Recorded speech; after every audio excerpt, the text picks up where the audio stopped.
कुतिया का जन्म पाने वाली एक स्त्री की कहानी। श्रोताओं, स्कंद पुराण में एक बड़ी ही रोचक कथा आती है जिसमें बताया गया है कि कौन सी स्त्री को कुतिया की योनि में जन्म लेना पड़ता है। उसने ऐसा कौन सा पाप किया था जो उसके लिए त्रिक योनि में पड़कर कठिन दुख भोगने पड़े। मित्रों, ये बात सही है कि मनुष्य जन्म में उसके कर्मों के अनुसार ही अगले जन्म का निर्णय होता है। उसका अगला जन्म उसके कर्मों के हिसाब से ही निर्धारित किया जाता है, जिसमें स्त्री पुरुष के भेदभाव वाली बात कोई नहीं है। चाहे स्त्री हो चाहे पुरुष हो, जो भी घृणित, निर्दनीय, जो कि जघन्य अपराध की श्रेणी में आने वाले कर्म करता है, वह अगले कई जन्मों तक भोग योनियों में पड़कर अपने पापों की सजा भोगता है। पाप कर्म है, चाहे वो स्त्री करे चाहे वो पुरुष करे, चाहे वो जानकर हो चाहे फिर अनजाने में, उसका परिणाम तो भोगना ही पड़ता है।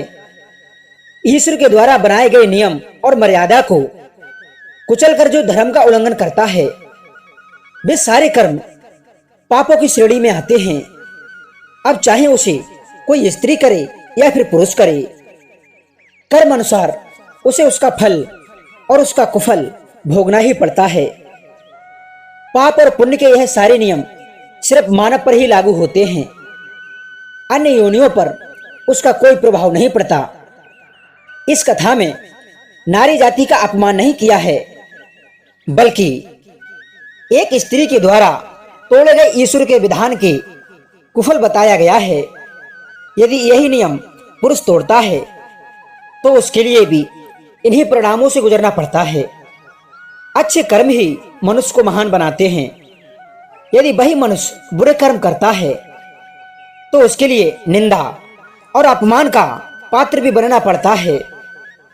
जीव अपने कर्म के अनुसार ही ऊंचे आसन पर बैठता है और अपने कर्मों के अनुसार ही वो नरक में गिरता है। कर्म अनुसार वह ब्रह्मा, इंद्र, सूर्य, इन लोगों के भवन में जन्म लेता है और कर्म से ही वो नरक में गिरता है। कर्म से ही वो वैकुंठ प्राप्त करता है। उसके स्वयं के ही कर्म उसे राजा बना देते हैं और अपने ही कर्मों के अनुसार नौकर भी बनना पड़ता है। कर्मों से ही वो सुंदर बनता है और कर्मों से ही वह रोगी बन जाता है। कर्म से ही वह संसार में धनी बन जाता है और कर्म से ही वह दरिद्र बन जाता है। कर्म से ही उत्तम कुल वाला होता है और अपने कर्मों से ही भाई बंधुओं को कांटे की तरह चुभता है। अच्छे कर्मों से ही उसे अच्छी पत्नी मिलती है, अच्छा पुत्र मिलता है और जीवन भर सुख भोगता है। और अपने कर्मों के अनुसार ही वो पुत्रहीन रहता है और कर्म के अनुसार ही दुष्ट स्वभाव की पत्नी मिलती है और कर्म के अनुसार ही स्त्रीहीन भी रहना पड़ता है। ब्रह्मा से लेकर कीड़े मकोड़े तक कर्म अनुसार ही फल भोगते हैं। इंद्र अपने कर्म से ही कीड़ा बन सकता है और कीड़ा अपने पूर्व जन्म के जनित कर्म फल से इंद्र बन सकता है। यह कर्मों की खेती है। मित्रों, इसमें किसी के साथ भी भेदभाव नहीं होता।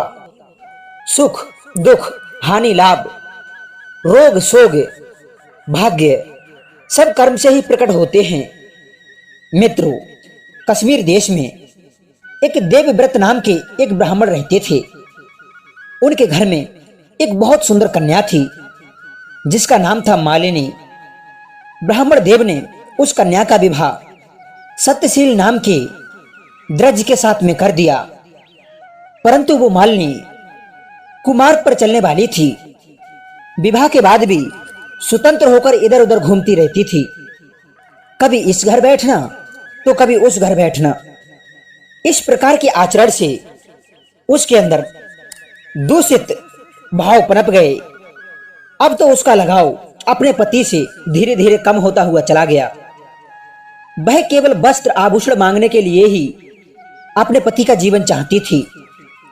वो अपने पति की बिल्कुल भी हितैषी नहीं थी। अब तो धीरे धीरे वह व्यभिचार के मार्ग पर चलने लगी और दुष्ट पुरुषों से उसने अपना हित बढ़ा लिया। सीधे साधे पति की आज्ञा का पालन तो वो कभी करती ही नहीं थी। और कहते भी हैं कि जिन स्त्रियों का मन पर पुरुषों में रमता है, या जिन पुरुषों का मन पर स्त्रियों में रमता है, उन्हें अपना पति या पत्नी चाहे कितने ही गुणों से संपूर्ण हो, रूपवान हो, गुणवान हो, बल में संपन्न हो, फिर भी वो उनका त्याग कर देते हैं। मालिनी की इस दुष्टता के चलते उसके लिए कुछ रोग हो गया। उसका शरीर धीरे धीरे गलने लगा। उसके सभी अंगों में कीड़े पड़ गए। दिन रात उस महाभयानक पीड़ा को सहते सहते उसकी मृत्यु हो गई। और जैसे कि हमारे धर्म ग्रंथों में बताया गया है कि पापी मनुष्य मृत्यु के बाद में नरक में जाता है, वो मालिनी भी मरने के बाद में नरक में चली गई। कई तरह की यातनाएं उसे नरक में दी गईं। 1,50,000 बरस तक उसे तावे के भाड़ में रखकर जलाया गया और 100 बार उसे कुत्ते की योनि में जन्म लेना पड़ा।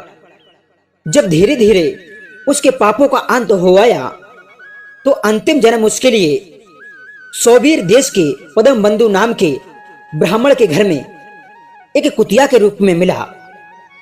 वहां भी उसके लिए बहुत यातनाएं भोगनी पड़ी।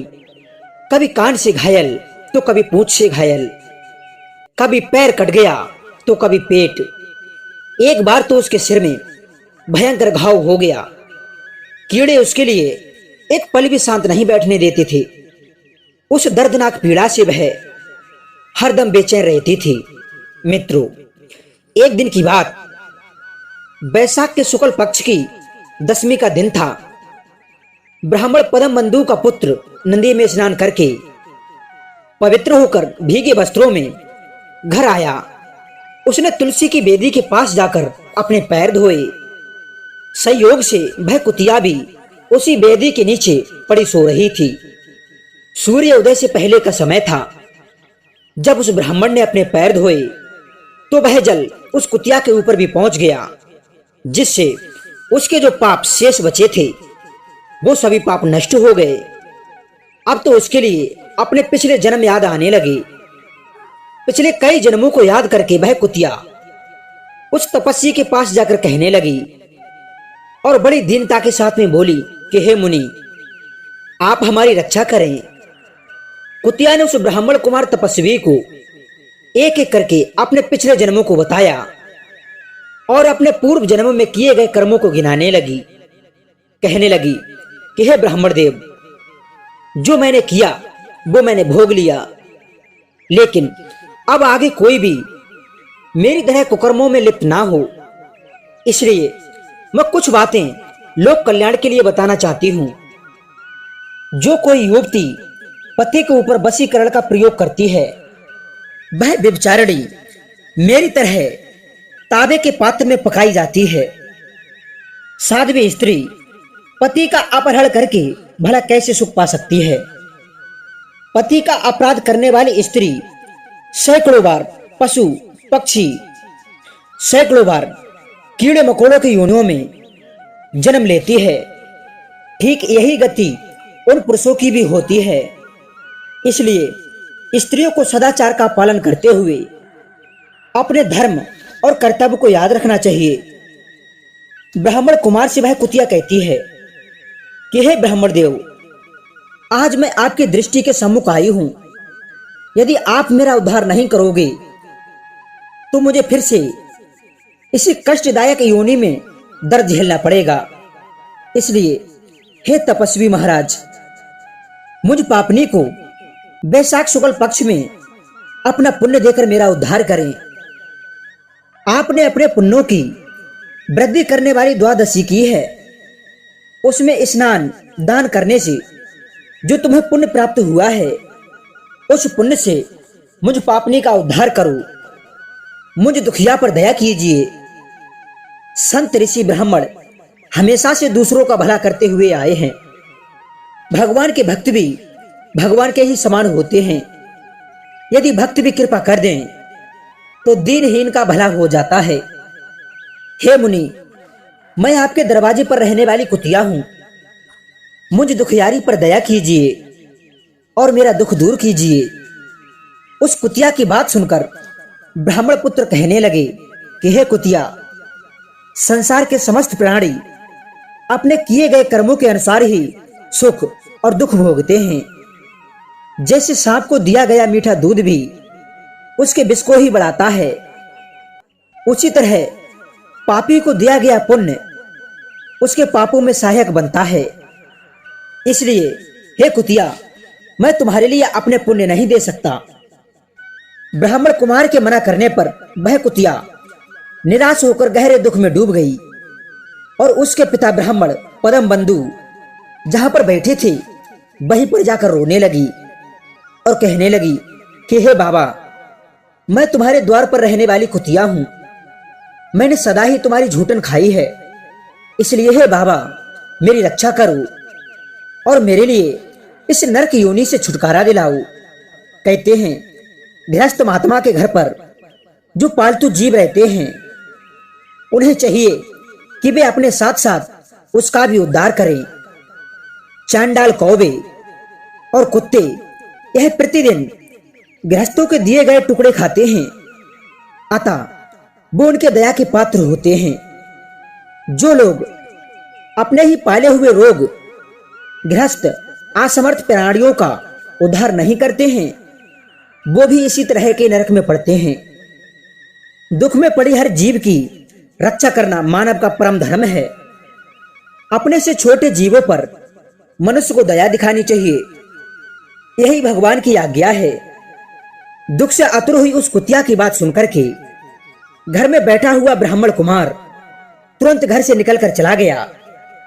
ब्राह्मण पदम बंधु ने अपने बेटे से पूछा कि बेटे, तुम्हें ऐसा नहीं करना चाहिए। साधु ब्राह्मण तो समस्त जीवों के प्रति समानता का भाव रखते हैं। वो कभी किसी को हीन नहीं करते, वो कभी किसी को हीन नहीं कहते। वो दुखियों के प्रति हमेशा दयावान रहते हैं और उनका उपचार भी करते हैं। सूर्य, चंद्रमा, वायु, रात्रि, अग्नि, जल, चंदन, वृक्ष और साधु सदा दूसरों की भलाई में ही लगे रहते हैं। लोक कल्याण के लिए ही महर्षि दतीच ने अपने शरीर की अस्थियां तक दे दी थी। राजा शिवी ने बाज की भूख मिटाने के लिए, कबूतर की रक्षा करने के लिए अपने शरीर का मांस तक दे दिया था। इसलिए विद्वान ब्राह्मण को हमेशा दयालु होना चाहिए। इस प्रकार से अपने बेटों को समझाने के बाद में ब्राह्मण पदम बंधु ने संकल्प करते हुए द्वादशी का महापुण्य उस दुखी कुतिया को दे दिया। ब्राह्मण के पुण्य देते ही उस कुतिया ने वो शरीर त्याग दिया और उसी समय दिव्य शरीर पाकर दसों दिशाओं को प्रकाशित करती हुई स्वर्गलोक के लिए चली गई। हजारों वर्ष तक स्वर्ग में रही। उसके बाद भगवान नारायण के अंश से इस पृथ्वी पर उर्वशी नाम से प्रकट हुई। मित्रों, आशा करता हूं ये कहानी आपको पसंद आई होगी और इस कहानी से आपने शिक्षा भी ली होगी। तो मित्रों, यदि कहानी पसंद आई है तो कमेंट सेक्शन में अपनी राय अवश्य देना। हम आपको मिलते हैं ऐसी ही एक नई ज्ञान चर्चा के साथ नेक्स्ट वीडियो में। तब तक सभी श्रोताओं को हमारी तरफ से बहुत बहुत धन्यवाद। जय श्री कृष्ण। राधे राधे।